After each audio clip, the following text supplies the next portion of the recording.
आज से हम लोग वीडियो की एक नई सीरीज स्टार्ट कर रहे हैं जो कि स्टैटिकल एनालिसिस से रिलेटेड रहेगा। Right, statistical analysis,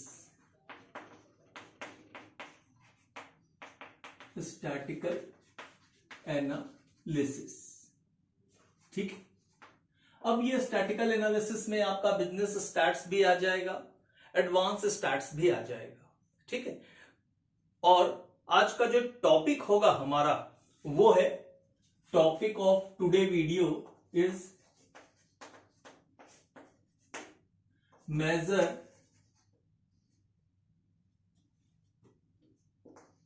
measures of central tendency. ठीक है, एकदम स्टार्टिंग से स्टार्ट कर रहे हैं हम लोग। स्टैटिकल एनालिसिस एक बहुत बड़ा पोर्शन है, तो हम लोग एकदम बेसिक से स्टार्ट कर रहे हैं, एकदम स्टार्टिंग से स्टार्ट कर रहे हैं। ठीक है, और आज का जो टॉपिक है वो है measures of central tendency.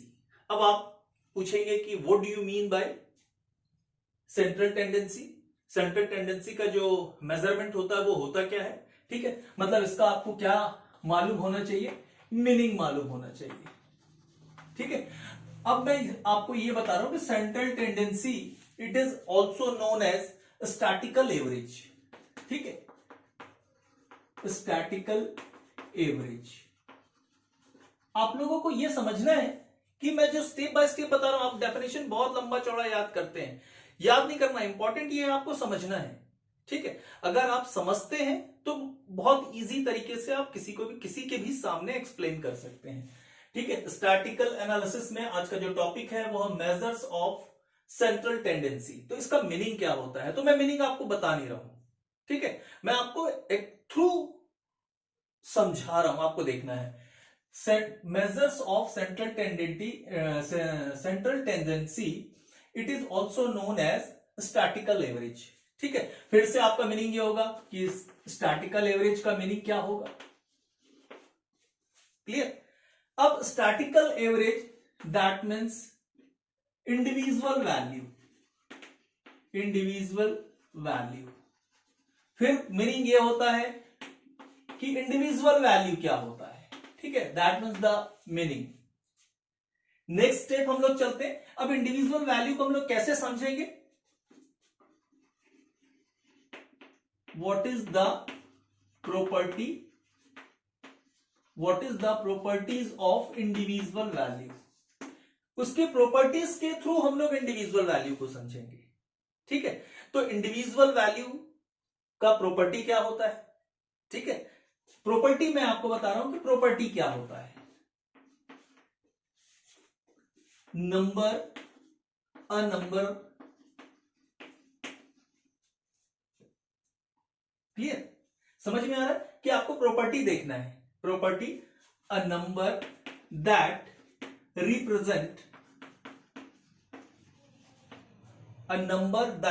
represent the whole group। ठीक, इसकी प्रॉपर्टीज क्या होती है? A number that represent the whole group. अब what do you mean by whole group? आप बोलेंगे होल ग्रुप क्या होता है? होल ग्रुप को हम लोग बोलते हैं न्यूमेरिकल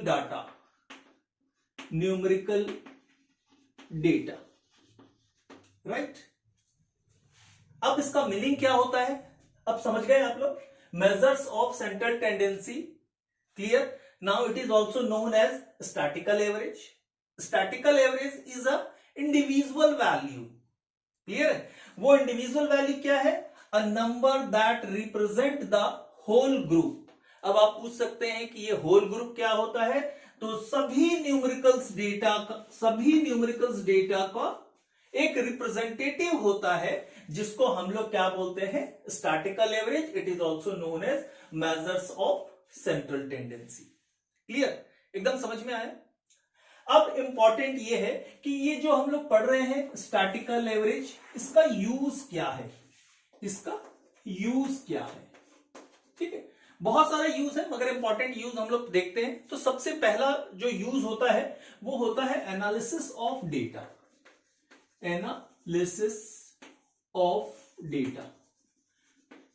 अब ये डेटा का हम लोग एनालिसिस क्यों करते हैं? For generation of new information. Understand? ये जो एनालिसिस ऑफ डेटा होता है, जो स्टैटिकल एवरेज का जो हम लोग यूज करते हैं, किस लिए यूज करते हैं? डेटा का एनालिसिस करने के लिए। तो डेटा का एनालिसिस हम लोग क्यों करते हैं? हमको नया इंफॉर्मेशन जनरेट करना होता है। ठीक है। Second point, decision making.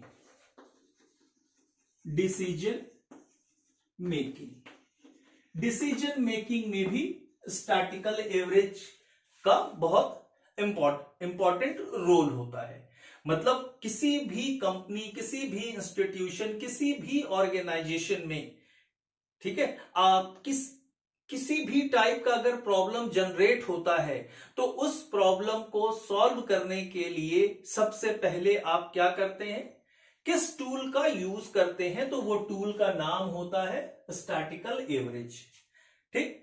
इससे डेटा कलेक्ट करते हैं, डेटा का फिर से आप क्या करते हैं? एनालिसिस करते हैं। डेटा का आप एनालिसिस करते हैं, इंफॉर्मेशन जनरेट करते हैं, और this information is provided to, कहां प्रोवाइड करते हैं? Manager of the company. Company के मैनेजर के सामने आप क्या करते हैं? ले जाते हैं, जिससे वो डिसीजन मेकिंग में उसके लिए इजी हो जाता है। डिसीजन मेकिंग बहुत आसान हो जाता है। ठीक है। ये 2 पॉइंट्स आपका क्लियर हो गया। अब इसके बाद जो नेक्स्ट पॉइंट हम लोग पढ़ते हैं वो होता है टाइप्स और काइंड्स ऑफ स्टैटिकल एवरेज। ठीक है। नेक्स्ट पॉइंट जो हम लोग पढ़ेंगे वो पढ़ेंगे हम लोग types and kinds of statistical average. ठीक है। तो नेक्स्ट पॉइंट हम लोग पढ़ते हैं टाइप्स ऑब्लिक काइंड्स ऑफ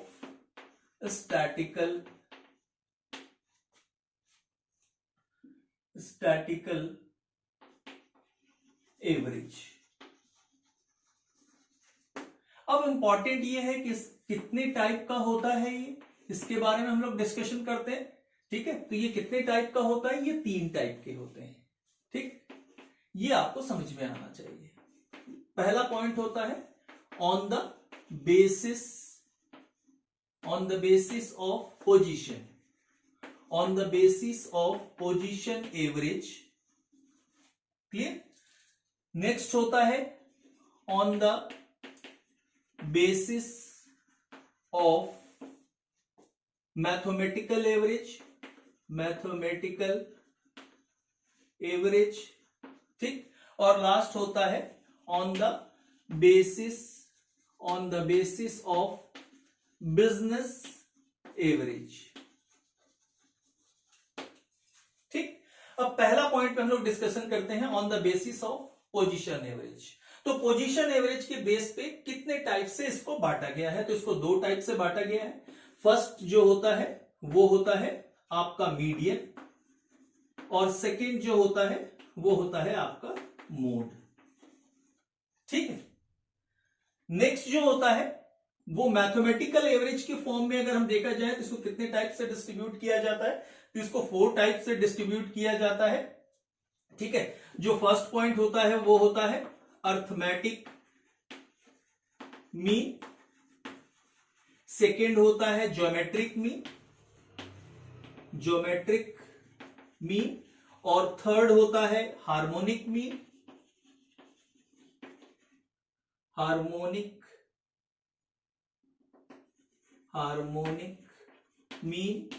और फोर्थ होता है क्वाड्रेटिक मीन। ठीक। वैसे ही on the basis of business average को कितने फॉर्म में बांटा जाता है? तो फर्स्ट होता है जिसमें आपका मूविंग एवरेज, सेकेंड पॉइंट होता है आपका प्रोग्रेसिव एवरेज, और जो थर्ड होता है और लास्ट होता है वो कंपोजिट एवरेज। ठीक है। तो ये आपका हो गया types oblique kinds of statistical average. ठीक। जिसमें आपको एक पोजीशन याद रखना होगा on the basis of position, on the basis of mathematical average, on the basis of business average. ठीक है, जिसमें फर्स्ट में आपके 2 काइंड्स है, थर्ड में सेकंड में आपके 4 काइंड्स है और थर्ड में आपके 3 काइंड्स है। ठीक है, ये सारी की स्टडी आपको करनी होगी स्टैटिकल एनालिसिस में। ठीक है, तो अब ये सारे की स्टडी करने से पहले सबसे पहले आपको यह समझ में आना चाहिए कि सीरीज क्या होती है। That means how many kinds of series. Clear, how many kinds of series. मेरे ख्याल से मैक्सिमम लोगों को यह चीज मालूम होगा कि सीरीज क्या होती है। ठीक है, आज की जो टॉपिक रहेगी हमारी वो होगी सीरीज। ठीक है, now the first question in our mind, how many kinds of series. ठीक है, सीरीज कितने टाइप की होती है, पहला पॉइंट। दूसरा पॉइंट कि इसका मीनिंग क्या होता है। ठीक है, तो सबसे पहले हम लोग देखते हैं kinds of series. Kinds of series जो होता है वो 3 टाइप का होता है, मेरे ख्याल से सबको नॉलेज में होगा। फर्स्ट जो होता है वो होता है इंडिविजुअल सीरीज। सेकेंड जो होता है वो होता है डिस्क्रीट सीरीज। जो थर्ड होता है वो होता है continuous. This is the second and now last one is the continuous series. ठीक है, अब पहला पॉइंट हम लोग चलते हैं विथ एग्जांपल कि इंडिविजुअल सीरीज क्या होता है। ठीक है, तो इंडिविजुअल सीरीज का मीनिंग हम लोग देखते हैं या उसका आप मान के चलिए डेफिनेशन देखते हैं। ध्यान से सुनेंगे आप लोग। ठीक है, all the items repeated only 1 times in a series. मतलब एक सीरीज में जितने भी आइटम्स हैं वो अगर सिर्फ एक बार रिपीट होते हैं तो उसको हम लोग क्या बोलते हैं, इंडिविजुअल सीरीज बोलते हैं। ठीक, दूसरा अगर कोई दूसरे लैंग्वेज में आप बोलोगे कि बताओ, तो दूसरे लैंग्वेज में क्या होगा, the frequency of all the items. Clear, the frequency of all the items are 1, now it is called individual series. ठीक है, मैंने बताने के लिए आपको 2 डेफिनेशन बताए 2 तरीके से। ठीक है, कि पहला आपको मैंने बताया अगर सीरीज में जितने भी आइटम दिया जाएगा वो सारे अगर एक ही बार रिपीट होते हैं, ठीक है, तो उसको हम लोग इंडिविजुअल सीरीज बोलते हैं। या फिर सारे की फ्रीक्वेंसी क्या होती है, 1 होती है, तो उसको हम लोग इंडिविजुअल सीरीज बोलते हैं। ठीक है, अब उसके बाद ये तो डेफिनेशन हो गया। अब उसके बाद मैं आपको एग्जांपल बताता हूं। ठीक है, जैसे मान के चलिए first example of individual series, roll number आपके पास मेंशन है। रोल नंबर सपोज दैट 1 2 3 4 5 और 6। ठीक है, और ये दिया है साथ में मार्क्स 10 20 15 18 17 और 19। ठीक, अब ये देखिए इंडिविजुअल सीरीज का एग्जांपल है। ये कैसे भाई, आपको मालूम है कि रोल नंबर किसी भी एग्जाम में हर बच्चे का अलग अलग होता है। ठीक है, एक को रोल नंबर 2 है, 1 है, 2 है, 3 है, 4 है, 5 और 6 है। मार्क्स दिया हुआ, दैट मीन्स रोल नंबर 1 वाले ने कितना स्कोर किया, 10। 2 जिसका रोल नंबर था वो 20 स्कोर किया, जिसका 3 रोल नंबर था वो 15 स्कोर किया। ठीक है, अब ये इंडिविजुअल सीरीज हो गया। मैंने जो आपको डेफिनेशन बताया वो बिल्कुल ठीक है कि all the items are repeated only 1 times in series. Series में जितने भी आइटम्स है देखिए सिर्फ एक बार आ रहा है, 10 20 15 18 17 19। ठीक है, and the frequency of all the items are 1। सारे की फ्रीक्वेंसी क्या है, जब एक बार रिपीट हो रहा है तो उसका फ्रीक्वेंसी भी 1 1 हो गया। अब मैं दूसरा एग्जांपल देता हूं आप लोगों को, सेम में दूसरा एग्जांपल देता हूं, रोल नंबर। ठीक है, नाउ अगेन 1 2 3 4 5 6। यहां मैं लिख देता हूं मार्क्स 10 20 15 18 15 19। अब देखिए दोनों में क्या डिफरेंस है। ये इंडिविजुअल सीरीज होगा ही, क्योंकि ये रूल है आपका कि एक एग्जाम में सभी बच्चों का इंडिविजुअली रोल नंबर अलग अलग होता है। दैट मीन्स 1 2 3 4 5 6, 6 बच्चे हैं, 6 बच्चों को हमने रोल नंबर अलॉट कर दिया। 6 बच्चों ने नंबर कितना कितना लाया, 10 20 15 18 15 19। ठीक है, तो ये इंडिविजुअल सीरीज ही है। ठीक है, this is also example of individual series. ठीक, मगर मैंने खुद जो डेफिनेशन आपको बताया कि all the items are repeated only 1 times in a series, ठीक है, it is called individual series. या सारे जो आइटम्स होते हैं सबकी फ्रीक्वेंसी क्या होती है, 1 होती है। ये कभी कभी रूल के हिसाब से गलत हो जाता है, मगर डेफिनेशन आपको वही बताना है, ठीक है, जो मैंने आपको बताया है। ऐसा नहीं बोलेंगे no frequency are there, now it is called individual series, this is the wrong definition of individual series, understand. तो आपको ये चीज ध्यान में रखना होगा। तो कुछ इंडिविजुअल सीरीज ऐसे होते हैं जिसको हम लोग किस में कन्वर्ट कर सकते हैं, डिस्क्रीट सीरीज में कन्वर्ट कर सकते हैं। ठीक है, क्लियर, समझ में आया। ये भी इंडिविजुअल सीरीज है, मगर ये हमारे जो डेफिनेशन है उसको, उस रूल को फॉलो करता है। ये जो इंडिविजुअल सीरीज है वो हमारे रूल को फॉलो नहीं करता है। तो इसका मतलब क्या होता है, दिस टाइप ऑफ, इसको आप बोलेंगे इंडिविजुअल सीरीज, ये हमेशा याद रखेंगे, ठीक है। ऐसा नहीं कि इसको इंडिविजुअल सीरीज आप नहीं बोले और चेंज कर दें, ठीक है, बोलना आपको इंडिविजुअल सीरीज है, but such type of individual series are converted into discrete series. ठीक है, क्लियर, समझ में आया। अब नेक्स्ट पॉइंट हम लोग चलते हैं, डिस्क्रीट सीरीज क्या होता है। ठीक है, डिस्क्रीट सीरीज क्या होता है, तो इसमें हमारे पास होता है ऑल द आइटम्स, क्लियर, ध्यान से सुनेंगे आप लोग, all the items are repeated more than one times in a series, it is called discrete series. This is the first definition. Second definition क्या हो जाएगा, only one item are repeated more than one times in a series, now it is also called discrete series. ठीक, तो discrete series का जो definition होता है या मीनिंग होता है वो क्या होता है, अगर सीरीज में जितने भी आइटम्स दिए हैं वो सारे आइटम्स या तो सीरीज में एक से ज्यादा बार रिपीट हुए हों, ठीक, तो उसको हम लोग डिस्क्रीट बोलेंगे। या पूरे सीरीज में कोई एक भी आइटम अगर एक से ज्यादा बार रिपीट होता है तो उसको हम लोग क्या बोलेंगे, डिस्क्रीट सीरीज बोलेंगे। ठीक है, उसका मैं आपको यहां एग्जांपल लिखता हूं, this is the example for discrete series, आपको एकदम क्लियर समझ में आएगा। ये लिख देता हूं मैं, wages in form of rupees, ठीक है, in form of rupees 10, 20, 30, 40 और 50। ठीक है, मेरे ख्याल से समझ में आ रहा हो।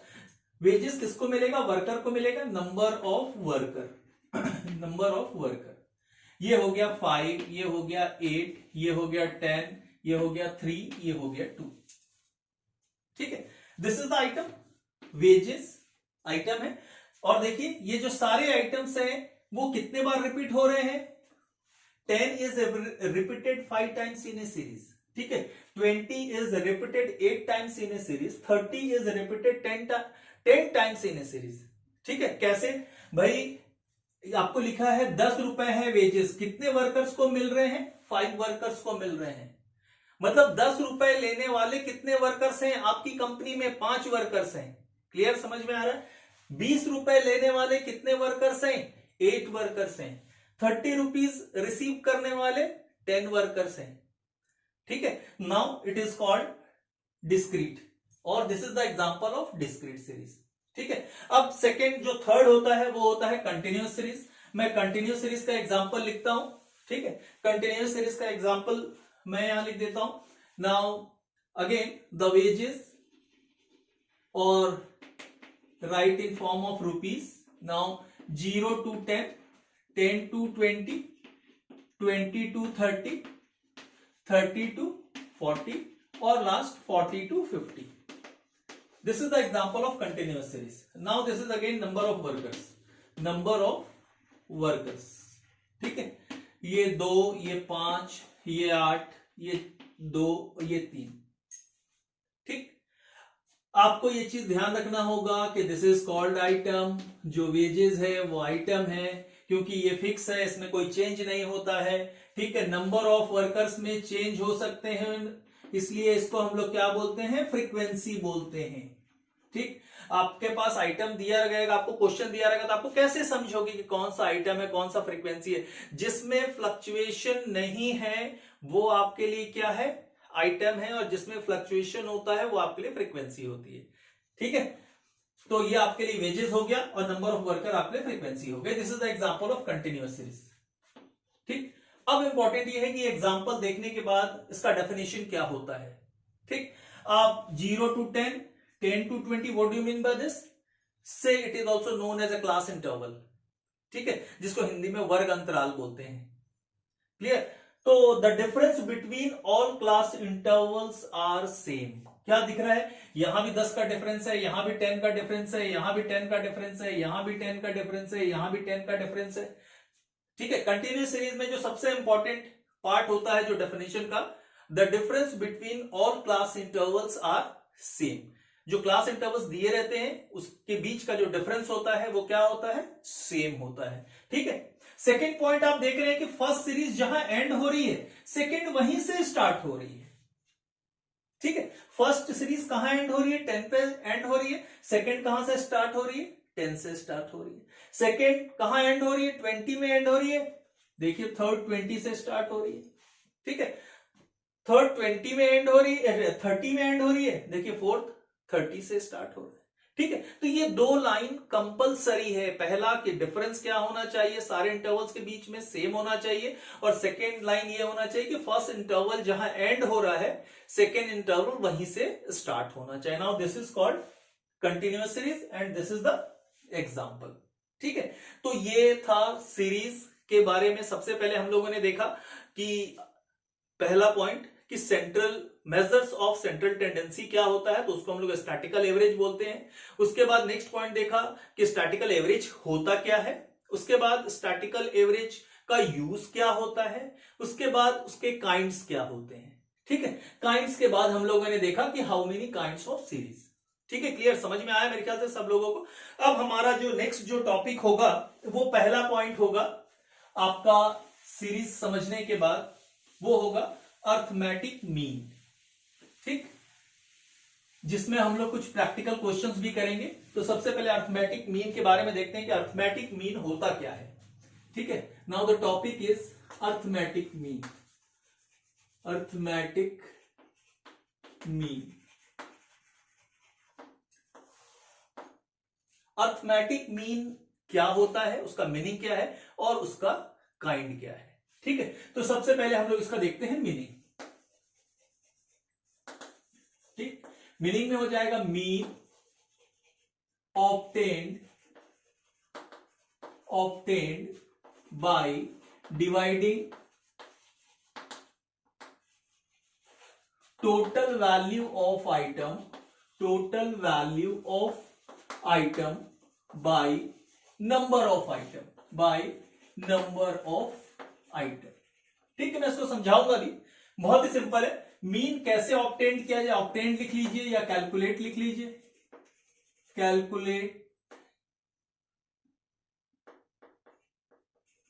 Calculated by dividing total value of item by number of item. ठीक है, हम लोग एवरेज पढ़ते थे, याद है आप लोगों को? Average is also known as a mean, arithmetic mean. ठीक है, and mean is denoted by X bar. और एक्स बार के बारे में हम लिखते थे sum of item divided by number of item. ठीक है, जो भी आइटम दिया रहेगा उसका सम कर देना है और कितने आइटम्स है उससे डिवाइड कर देना है। ठीक है, ये जो फॉर्मूला हम लोग पढ़ते थे उसको मैंने वर्ड्स में लिख दिया इजी लैंग्वेज में। Mean obtained by dividing the total value of item by number of item, ये लिखा हुआ है। ठीक है, मतलब आपके पास जस्ट लाइक एग्जांपल, सिर्फ एग्जांपल के बारे में बात कर रहा हूं। अगर मान के चलिए आपके पास 4 इयर्स का प्रॉफिट दिया हो, first year profit, second year profit, third year profit and fourth year profit. Now P for profit, right? Now P for profit. Now the profit is 10,000, 20,000, 30,000.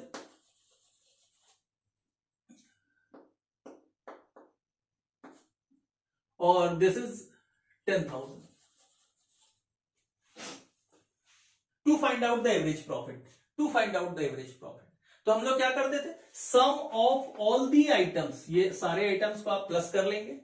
ठीक है, देखिए लिखा है sum of all the items, add कर लीजिए 30, 60, 70,000।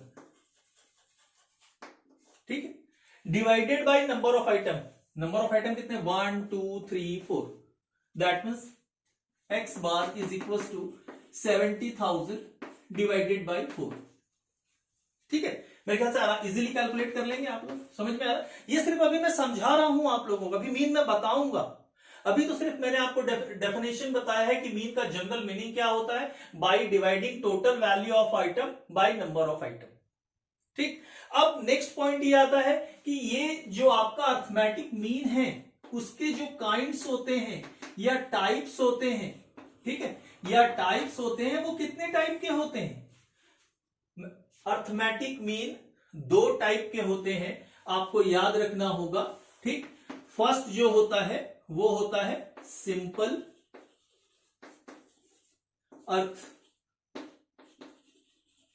Arithmetic mean, और दूसरा होता है वेटेड अर्थमेटिक मीन। ठीक, तो ये सिंपल अर्थमेटिक मीन जो होता है वो तो सेम डेफिनेशन है जो अभी मैंने बताया। ठीक है, अब नेक्स्ट जो होता है कि ये जो वेटेड अर्थमेटिक मीन होता है इसका मीनिंग क्या होता है। ठीक है, और ये दोनों को अलग अलग क्यों ऐसा किया जाता है उसका मैं एग्जांपल भी बताऊंगा आप लोगों को। ठीक है, what do you mean bye, इसका मतलब इसका मीनिंग क्या होता है। The value of each item, the value of each item is multiplied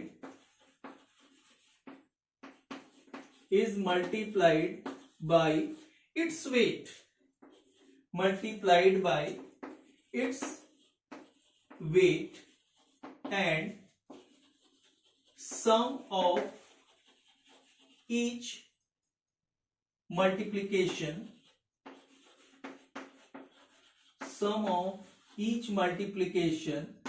is divided by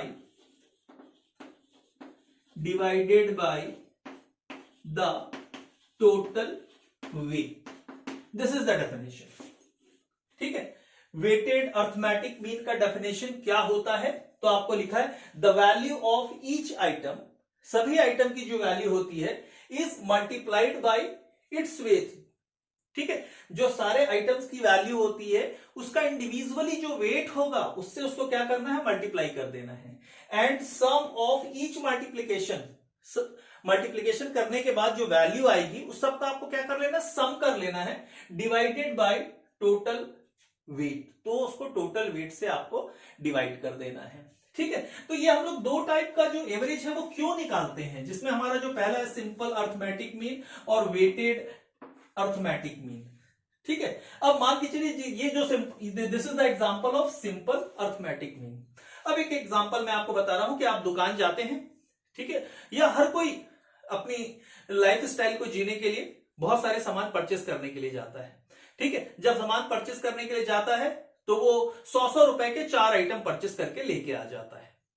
तो हम लोग सोचते हैं कि यार हमारा एवरेज खर्च क्या हुआ। ठीक है, हमारा एवरेज खर्च क्या हुआ, तो हम लोग कौन सा फॉर्मूला यूज करते हैं, फर्स्ट। ठीक है, different type of commodities are purchased.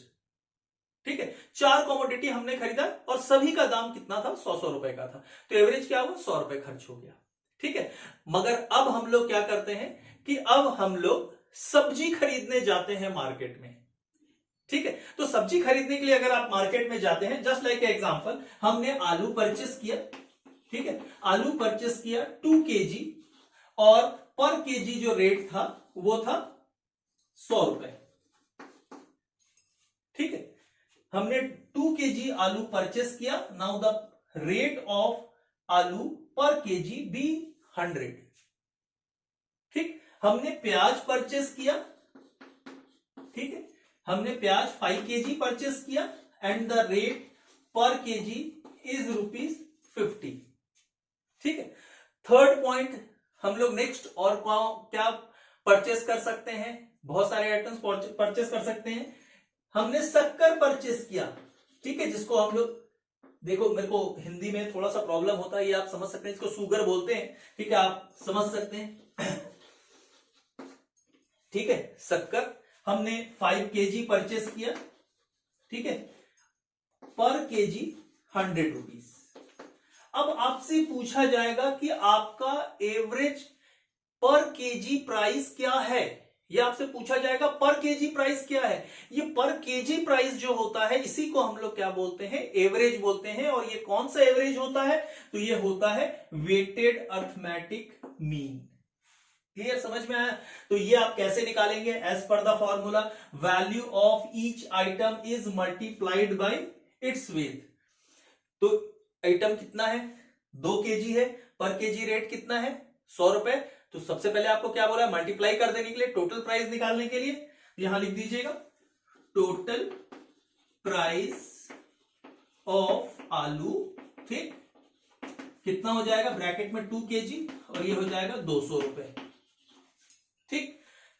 प्याज का रेट कितना हो जाएगा, इसको हमने 5 केजी खरीदा है और 1 केजी का रेट कितना है 50 रुपए, तो ये टोटल हो जाएगा 250 रुपए, ठीक है। हमने शुगर परचेस किया है जिसको हम लोग शक्कर, और वो कितना परचेस किया हमने 5 केजी परचेस किया, इट इज ऑल्सो पर KG rate is ₹100, now 500 rupees 500, ठीक है।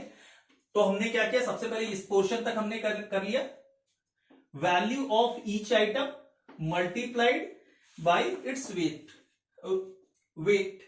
वेट से हमने क्या किया, मल्टीप्लाई कर दिया। आगे क्या बोल रहा है आपको, sum of each multiplication, sum of each multiplication, ये सारे मल्टीप्लीकेशन का सम करना है, ठीक है। मैं सम कर देता हूं, 200 प्लस 250 प्लस 500, ये हमारा 950 हो गया, ₹950। Sum of each multiplication is divided by total weight. तो टोटल वेट कितना है, आपने कितना सामान खरीदा है, 12 केजी सामान परचेस किया, 12 केजी सामान परचेस किया, क्लियर, समझ में आ रहा है। तो आपका मीन क्या हो जाएगा, ये जो एक्स बार है वो क्या हो जाएगा, या एवरेज क्या हो जाएगा, और मीन क्या हो जाएगा 950 डिवाइडेड बाय 12, ठीक है। तो ये हो जाएगा 950 डिवाइडेड बाय 12, तो ये आपका आ जाएगा ₹79.167, ठीक है, क्लियर, समझ में आया। अब इसके बाद हम लोग जो नेक्स्ट आइटम पढ़ने वाले हैं, अर्थमेटिक मीन को कैलकुलेट करने के लिए कितने मेथड्स हैं हमारे पास, ठीक है। मैं क्या क्या बता दिया, ये आपको ध्यान रखना है। जो अभी नेक्स्ट टॉपिक हमने स्टार्ट किया था वो था अर्थमेटिक मीन। अर्थमेटिक मीन क्या होता है, उसके काइंड्स क्या होते हैं, उसका डेफिनेशन क्या होता है, उसका एग्जाम्पल क्या होता है, उसको किस तरीके से हम लोग डिफाइन करते हैं, ठीक। उसके बाद अब नेक्स्ट जो हम लोग पढ़ने वाले हैं मैथड्स, हम लोग पढ़ने वाले हैं वो है मैथड्स।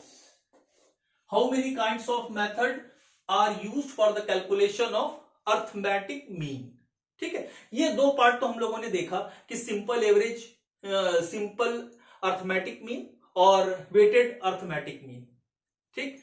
अब नेक्स्ट पॉइंट ये आता है कि मेथड कौन कौन से हैं, ठीक है। जो फर्स्ट मेथड है वो है हमारा direct method, direct method. Second method है वो है हमारा शॉर्टकट मेथड, शॉर्टकट मेथड। ये शॉर्टकट मेथड को ही हम लोग क्या बोलते हैं, इनडायरेक्ट मेथड, इनडायरेक्ट मेथड। और जो थर्ड पार्ट है वो होता है हमारा step deviation method, step deviation method, ठीक। ये 3 मेथड से आपको मीन कैलकुलेट करना आना चाहिए, ठीक है। नाउ सब first of all arithmetic mean is denoted by X bar. X bar से हम लोग क्या करते हैं, मीन को डिनोट करते हैं। अब ये जो 3 मेथड्स के बारे में हम लोग डिस्कशन कर रहे हैं कि डायरेक्ट मेथड, इनडायरेक्ट मेथड या शॉर्टकट मेथड और स्टेप डेविएशन मेथड, ये तीनों कब और किस कंडीशन में किस टाइप का न्यूमेरिकल डेटा आपके पास अवेलेबल होता है तो हम लोग यूज करते हैं। जनरल इंफॉर्मेशन मैं आपको देता हूं, ठीक है। अगर आपका जो डेटा होता है वो लिमिटेड होता है, लिमिटेड एरिया का होता है या लिमिटेड डेटा होता है, तो उस कंडीशन में आप डायरेक्ट मेथड यूज कर सकते हैं, ठीक है। अगर आपका जो डेटा होता है वो लार्ज पोर्शन का होता है, बड़े एरिया का होता है या लिमिटेड डेटा नहीं होता, तो हम लोग इनडायरेक्ट मेथड यूज करते हैं, ठीक है, लिमिट, इसको मैं लिख देता हूं लिमिटेड डेटा, लिमिटेड डेटा। अगर लिमिटेड डेटा अवेलेबल, कौन सा डेटा, न्यूमेरिकल डेटा ना, ये आप लोग याद रखेंगे। लिमिटेड डेटा रहेगा तो आप कौन सा मेथड यूज कर सकते हैं, डायरेक्ट मेथड यूज कर सकते। देखिए वैसे तो आप कोई सा भी मेथड किसी भी चीज में यूज किया जा सकता है, ठीक है, मगर नेसेसरली जो जरूरी है वो क्या होता है, अगर लिमिटेड डेटा आपके पास अवेलेबल होता है तो हम लोग डायरेक्ट मेथड यूज करते हैं, ठीक है। लिमिटेड डेटा से ये मैं थोड़ा ज्यादा, ये ऐसा लिख दे रहा हूं, थोड़ा ज्यादा, अगर थोड़ा ज्यादा डेटा अवेलेबल होता है, ठीक है, तो हम लोग क्या करते हैं, इनडायरेक्ट मेथड का यूज करते हैं या शॉर्टकट मेथड का यूज करते हैं। अगर आपका डेटा बहुत ज्यादा होता है, अरे बात समझ में, very large, now your data is belongs to very large area of the country, of the state, clear. Now the method are used for the calculation of arithmetic mean is step deviation method। देखिए कभी कभी हिंदी बोलते समय आदमी रुकता है और English बोलते समय, तो क्या होता है दोनों लैंग्वेज में अगर कंबाइन करके पढ़ाने में भूल जाता है आदमी, तो उसका थोड़ा सा आप लोग ध्यान में रखेंगे, ध्यान से सुनेंगे तो आपको समझ में आएगा कि अगर आपके पास लिमिटेड डेटा होता है, now limited data are used for the method of calculation of arithmetic mean is direct method, ठीक है। Second, if the data are more than limited, limited से ज्यादा होता है तो आपको इनडायरेक्ट मेथड या शॉर्टकट मेथड यूज करना होता है। If your data is bigger, बहुत बड़ा एरिया से रिलेटेड होता है, तो उस समय हम लोग क्या मेथड यूज करते हैं, स्टेप डेविएशन मेथड यूज करते हैं, ठीक है। अब हम लोग अब आज जो डिस्कशन करने वाले हैं वो है डायरेक्ट मेथड, ठीक है। अब डायरेक्ट मेथड से जो मीन कैलकुलेट करेंगे वो जितनी सीरीज है, फर्स्ट कौन सा है, फर्स्ट ये लिख दे रहा मतलब इंडिविजुअल सीरीज, ठीक है, इंडिविजुअल सीरीज। इंडिविजुअल सीरीज के लिए आप कौन सा फॉर्मूला यूज करेंगे डायरेक्ट मेथड में, x bar is equal to sigma x upon n, ठीक। सेकेंड एंड थर्ड, सेकेंड और थर्ड लिखने नहीं मन नहीं लिखता, ऐसे पूरा ही लिख देता हूं। सेकेंड फॉर डिस्क्रीट और थर्ड फॉर कंटिन्यूअस, ठीक है, third for continuous series. This is the first individual series, discrete, x bar is equal to a plus sorry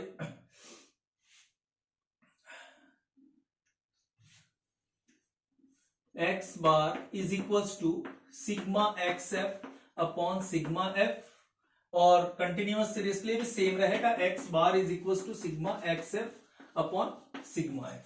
अगर डायरेक्ट मेथड यूज करते हैं इंडिविजुअल सीरीज के लिए तो ये फॉर्मूला होगा, only number of items are there and the sum of items, ठीक है। Now this one and this one. अब इंपॉर्टेंट ये है कि इसमें कौन सा आइटम क्या है, मेरे ख्याल से सबको मालूम है, वो मैं यहां मेंशन कर दे रहा हूं, x bar is called mean, ठीक है, sigma x sum of items, ठीक है, एन से नंबर ऑफ आइटम्स, ठीक है, number of items.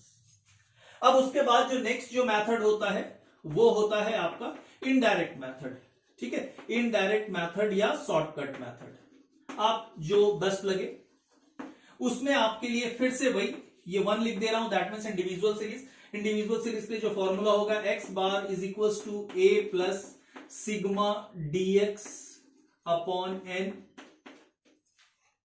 Same discrete series के लिए, x bar is equal to a plus sigma f dx upon sigma f. Now this one, x bar is equal to a plus sigma f dx upon sigma f, ठीक है। ये indirect methods के लिए आपका formula हो गया। One लिखा हुआ है मतलब इंडिविजुअल सीरीज हो गया, ये टू है मतलब डिस्क्रीट हो गया, और थर्ड है मतलब आपका कंटिन्यूअस सीरीज हो गया, ठीक है। इसमें एब्रिविएशन क्या है, एक्स बार तो सबको मालूम है कि मीन है, उसके बाद ए लिखा हुआ है, ए से एज्यूम मीन, ठीक है, assume mean, A for assume mean, ठीक है, यहां भी ए है, यहां भी ए है, यहां भी ए है, ठीक है, क्लियर दिख रहा है। उसके बाद सेकंड में है आपके पास सिग्मा डीएक्स, ठीक है, sigma dx sum of deviation from assume mean, deviation from assume mean. ठीक है, आप सुनते भी जाइए ध्यान से। सिग्मा से सम, डीएक्स से डेविएशन फ्रॉम एज्यूम मीन। ठीक है, अब ये डेविएशन फ्रॉम एज्यूम मीन क्या होता है? ये जो dx जो होता है, वेयर यहां लिख दे रहा हूं मैं, आप ध्यान से देखेंगे, where dx is equals to x minus a. Now a is the assume mean, ठीक है, small a is the assume mean, और x is the given item, जो आइटम आपको दिया हुआ है। ठीक, और ये a फॉर एज्यूम मीन। तो आइटम में से आपको एज्यूम मीन माइनस करते हैं तो आपको क्या जो कैलकुलेट होता है वो dx कैलकुलेट होता है, और dx को हम लोग क्या बोलते हैं? Deviation from assume mean, sum of deviation from assume mean. ठीक है, अगर साथ में अब देखिए इसमें और इसमें, दैट मींस डिस्क्रीट सीरीज में और कंटिन्यूस सीरीज में आपका जो फॉर्मूला हो जाता है उसमें f इंक्लूड हो जाता है, दैट मींस फ्रीक्वेंसी इंक्लूड हो जाती है। तब आपका क्या हो जाएगा यहां डेफिनेशन? ठीक है, आपका डेफिनेशन क्या हो जाएगा? सिग्मा f dx, ठीक है, सम ऑफ, ठीक है, सम ऑफ काहे का सम? प्रोडक्ट, ठीक है, sum of product of frequency and deviation from assume mean, deviation from assume mean. ठीक है, मेरे ख्याल से सबको समझ में आ रहा होगा। तो ये था आपका दो मेथड से। अब नेक्स्ट जो होता है वो होता है स्टेप डेविएशन मेथड, और उसके बाद हम लोग कुछ क्वेश्चंस करते हैं। उसके बाद नेक्स्ट जो क्लास होगी हमारी उसमें हम लोग कुछ डिटेल क्वेश्चंस करेंगे और इससे आगे के पार्ट के बारे में हम लोग डिस्कशन करेंगे। ठीक है, और वो है आपका प्रैक्टिकल क्वेश्चन। आज जो प्रैक्टिकल क्वेश्चन करेंगे बहुत नॉर्मल प्रैक्टिकल क्वेश्चन करेंगे। Now this is the third method, step deviation method, step deviation method, step deviation method। ठीक है, स्टेप डेविएशन मेथड में फर्स्ट इंडिविजुअल सीरीज के लिए x bar is equals to sigma ds, sorry, step deviation method individual series x bar, individual series देखिए बार बार, individual series के लिए x bar is equals to a plus sigma ds, ठीक है, upon n। अभी तक हम लोग यहां लिख रहे थे इनडायरेक्ट मेथड में dx, ठीक है, डेविएशन फ्रॉम एज्यूम मीन, यहां ds deviation from assume mean, ठीक है, x के लिए। उसके बाद सेकेंड जो था हमारा डिस्क्रीट सीरीज था, डिस्क्रीट के लिए था x bar is equals to a plus sigma f, यहां ds हो जाएगा, ठीक है, डिवाइडेड बाय सिग्मा f। अब ये ds कैसे कैलकुलेट करते हैं मैं आपको बताता हूं। ठीक है, थर्ड जो था हमारा वो कंटिन्यूअस सीरीज था, continuous series x bar is equals to a plus sigma f ds upon sigma f। मतलब मीन में आप हमेशा मान के चलिए कि कंटिन्यूअस सीरीज और डिस्क्रीट सीरीज के लिए फॉर्मूला हमेशा सेम रहता है, चाहे वो डायरेक्ट मेथड से हो, चाहे वो इनडायरेक्ट मेथड से हो, चाहे वो स्टेप डेविएशन मेथड से हो। ठीक है, अब ये आपको स्टेप डेविएशन मेथड दिख रहा है, इसमें एक पॉइंट आपको चेंज करना है फॉर्मूले में। पहला पॉइंट मैंने बताया, यहां जहां x था वहां s लिखेंगे, इनटू यहां i करेंगे। ठीक है, सेम यहां भी इंटू आई करना होगा और सेम इंटू यहां आई जो होता है वो होता है डिफरेंस बिटवीन क्लास इंटरवल। ठीक है, क्लियर? जब क्वेश्चन मैं बनाऊंगा तब मैं आपको समझाऊंगा इस मेथड से भी। ठीक है, अब हम लोग स्टार्ट करते हैं आज की क्लास के कुछ क्वेश्चंस, एकदम सिंपल क्वेश्चंस। एक इंडिविजुअल सीरीज का लेते हैं, एक डिस्क्रीट सीरीज का क्वेश्चन लेते हैं और एक कंटिन्यूअस सीरीज का क्वेश्चन लेते हैं। आप लोग स्क्रीन बोर्ड पे क्वेश्चन देखिए। ठीक है, और मैक्सिमम क्वेश्चंस मैं इनडायरेक्ट मेथड से बताऊंगा, कुछ क्वेश्चंस हम लोग डायरेक्ट मेथड से कर सकते हैं मगर वो करेंगे नहीं क्योंकि आपको एग्जाम में भी नहीं करना है।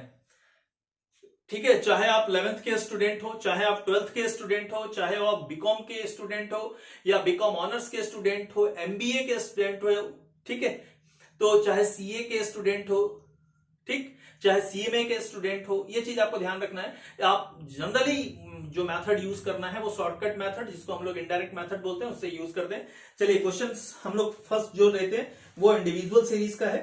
ठीक, आपको क्वेश्चन दिया हुआ है, question number 1, roll number and marks.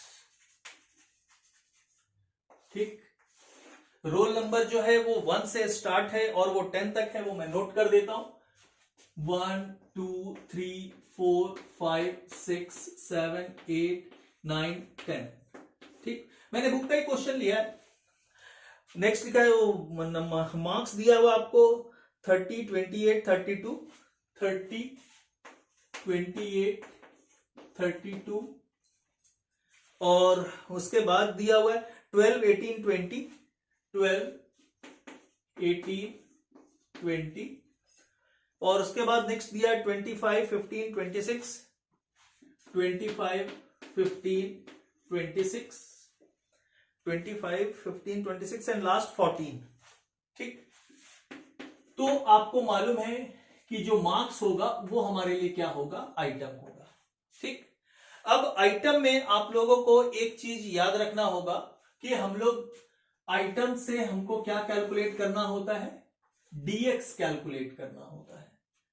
ठीक, अब मैं ये हमारा इंडिविजुअल सीरीज है, इंडिविजुअल सीरीज के लिए मीन का फॉर्मूला क्या होता है, x bar is equal to a plus sigma dx upon n. ठीक है, dx that means deviation from assume mean. dx बराबर मैं आपको बता चुका हूं, dx बराबर x माइनस ए और a is called assume mean, a is called assume mean. ठीक है, एज्यूम मीन होता है। अब एज्यूम वर्ड से ही आपको समझ में आता है कि जब आपको एज्यूम करने के लिए बोल रहा है तो दुनिया में किसी भी चीज को आप एज्यूम कर सकते हैं। ठीक है, अब आपके पास नंबर ऑफ आइटम ये दिया हुआ, आप इसमें से चाहे किसी को भी एज्यूम करें, ठीक, या फिर कोई सी भी वैल्यू को आप एज्यूम कर सकते हैं, आपका रिजल्ट क्या होगा, सेम आएगा। जरूरी नहीं है कि जो डेटा है इसी में से करें, आप बाहर से भी कर सकते हैं, किसी भी आइटम से कर सकते हैं। ठीक, जैसे आप एज्यूम मीन को 100 एज्यूम कर लीजिए, बनाइए, सेम रिजल्ट आएगा। चाहे आप 1 को एज्यूम कर लीजिए एज्यूम मीन, तो भी सेम रिजल्ट आएगा, या इसमें से भी कोई आइटम एज्यूम कर लीजिए तो भी सेम रिजल्ट आएगा। ठीक है, तो चलिए इसमें से एक आइटम हम लोग एज्यूम कर लेते हैं और वो मैं एज्यूम करता हूं 20। ठीक है, मैंने क्या बताया, dx is equal to x minus a, 20 is called a. ठीक, और मार्क्स को मैंने बताया आपको, आइटम को हम लोग किससे डिनोट करते हैं, एक्स से डिनोट करते हैं। तो अब यहां पुट कर दीजिए, फर्स्ट के लिए क्या होगा 30 माइनस 20। ठीक है, एक्स माइनस ए, तो ये आपका हो जाएगा 10। ठीक, 28 में क्या है, 28 माइनस 20, तो ये आपका आ जाएगा 8। ठीक है, क्लियर। सेम वैसी 32 से माइनस करेंगे तो 12 आ जाएगा, ये हो जाएगा -8, ये हो जाएगा -2, ये हो जाएगा 0, ये हो जाएगा 5, ये हो जाएगा -5। ठीक, ये हो जाएगा 6 और ये हो जाएगा -6। आपका वैल्यूएशन कर देगा sigma dx, that mean sum of dx। इसको आप सम कर लीजिए, कैलकुलेटर लीजिए, फटाफट सम कीजिए। ये हो जाएगा 30 माइनस 10, ये आ जाएगा 20। ठीक है, वैल्यू पुट कर दीजिए, x बार a आपने क्या एज्यूम किया, देखिए यहां लिखा हुआ है 20, ये 20 हो जाएगा, प्लस ये 20, n से नंबर ऑफ आइटम, कितने नंबर ऑफ आइटम है देखिए 10। Now x bar is equal to 20 plus 2 is equal to 22। मेरे ख्याल से सबको समझ में आ रहा होगा, बहुत ही इजी है।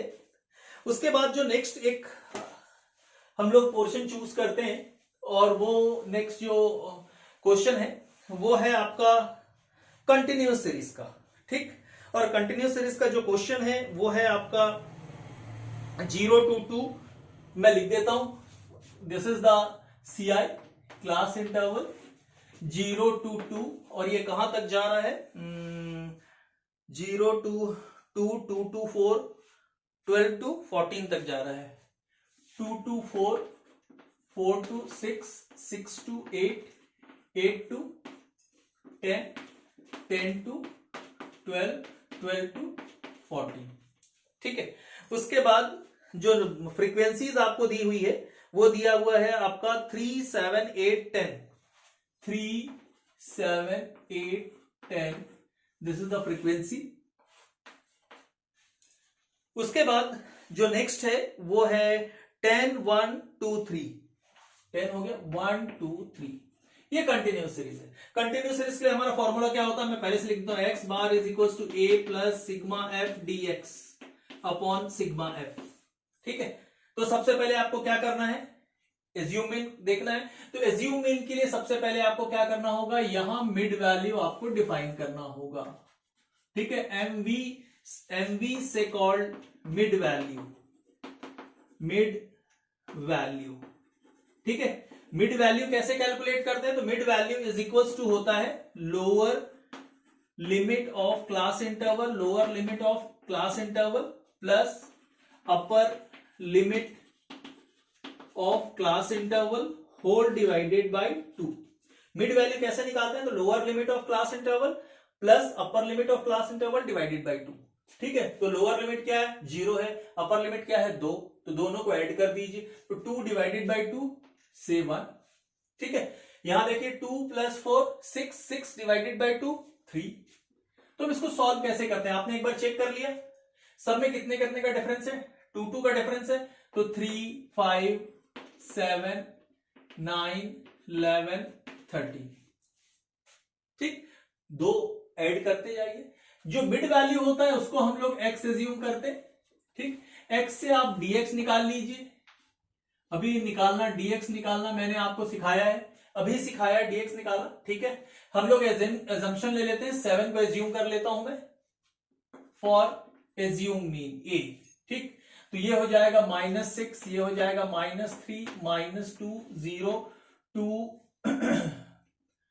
ये हो जाएगा 4, 1 मिनट, 1, ये देखिए ध्यान से करेंगे आप लोग, 4, 2, 0, 2, 4, 6। ठीक, उसके बाद आपको निकालना है एफ dx, एफ और dx का आपको मल्टीप्लाई करना है, ये f है और ये dx है। ठीक है, मल्टीप्लाई कर दीजिए, ये हो जाएगा -18, ये हो जाएगा -28, ये हो जाएगा -16, ये 0, ये 2, ये 8 और ये 18। इसका सम कर लीजिए और फ्रीक्वेंसी का सम कर लीजिए और उसमें वैल्यू पुट कर दीजिए। ठीक है, तो ये हो जाएगा 28, 28, ठीक है, प्लस 5, 6, ये हो जाएगा 34, सम ऑफ फ्रीक्वेंसी 34, इसको कर लीजिए तो ये 28 हो जाएगा। ठीक, 28 -18 -28 -16, तो ये आपका हो जाएगा -34। बस ये फॉर्मूला लिखा है, इसमें वैल्यू पुट कर दीजिए, X bar is equal to A, आपने किसको एज्यूम किया, 7 को, प्लस विद इन ब्रैकेट -34 और डिवाइडेड बाय 34। तो ये आपका हो जाएगा x bar is equal to 7 plus into minus minus, ये कैंसिल हो जाएगा 1, तो 7 - 1 इज इक्वल टू 6। ठीक है, मेरे ख्याल से एकदम क्लियर हुआ होगा आप लोगों को। तो आज हम लोग वीडियो को यही एंड करेंगे। अब मैं आपको ये बताना चाहता हूं कि ये जो नई सीरीज आने वाली है और आज की जो स्टडी में हमसे जो छूटा है, ठीक, मैंने आपको आज जल्दी जल्दी पढ़ाया और साथ में ये भी बताया जितने ज्यादा से ज्यादा डिटेल हो सके। अब कल जब नेक्स्ट वीडियो जब आएगा उसमें आप लोग देखेंगे कि कंटिन्यूअस सीरीज के कितने टाइप के क्वेश्चंस हो सकते हैं, या कंटिन्यूअस सीरीज कितने टाइप से लिखा जा सकता है, बनाया जा सकता है, क्या उस टाइप की सीरीज को हम लोग कंटिन्यूअस सीरीज बोलेंगे या नहीं बोलेंगे, ये हम लोग देखेंगे नेक्स्ट वीडियो में।